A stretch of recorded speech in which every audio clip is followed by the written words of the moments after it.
This is the business where if you're going to make money, you have to run.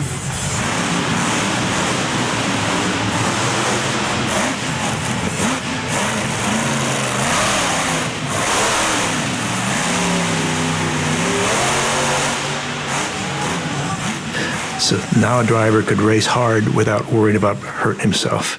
And with the tube chassis trucks now, you get 26 inches of travel in the front, the new axle housings from ZF, 30 inches of travel in the back. Just the abuse from a driver's standpoint is so different from the old days to the new days because of what the truck takes and what the driver himself takes. I mean, when I started out, I did the first car crush, and the guy that was at the fair with me that did the exhibition car crush in front of me actually rolled the truck over, and yeah, that'll pretty much freak a guy out when you're sitting in there and the guy in front of you rolls over and you got your teacher that's another Bigfoot driver standing on the tire going, you know, don't do that, but do everything else he did.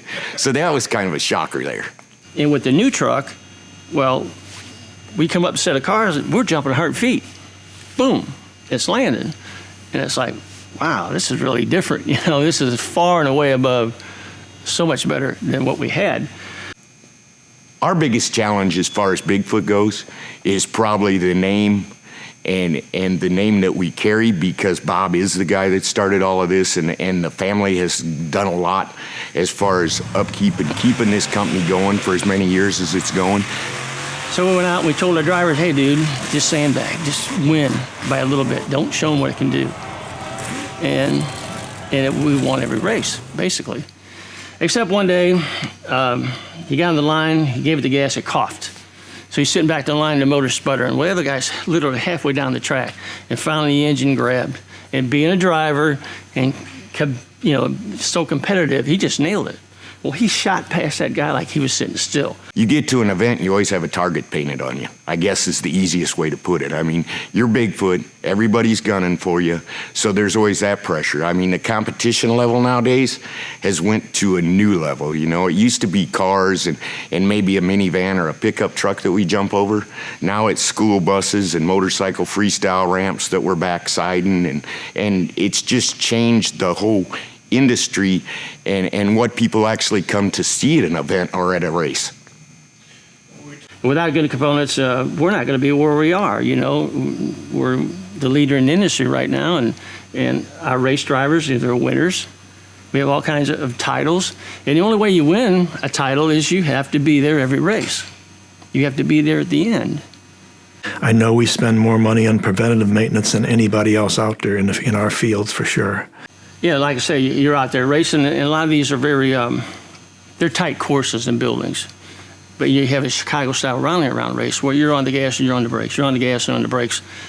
This is the only axle right there in the monster truck world that actually runs a wet disc brake, meaning we have a brake on each end. Most trucks take the easy route out, and they put a brake on the drive shaft, front and rear. Well, you know, that's okay as long as you don't break an axle or any one of 47 components out to that point, because if you break it, you lost your braking action. And they're never as good as having one of these trucks can land. If one tire's on the ground, you have braking action.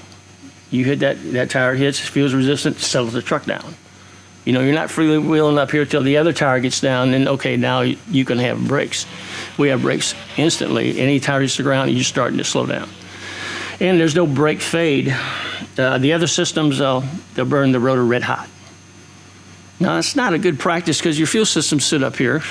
You have a leak in the fuel system, and it drifts down that red hot rotor. That's not good. Or your engine's on top and in the back, and you have any kind of a leak back there. And actually, I've actually seen them catch on fire, the brakes, the driveline brakes. Where in the toughest, hottest weather, we can run this thing repeatedly around the track, run the races, and you put your hand on the hub. Now your hand, you know, you get somebody about 110 degrees or something, your hand don't want to be in that hub. And they're warm, but they're not hot. So it means that we are not taxing this brake system on this truck. It really helps in our ability to take the corners a lot faster, knowing that every time you touch the brake, you're gonna have your brake. Matter of fact, you had to teach a driver not to jam the brakes too hard because he'll nose that thing up.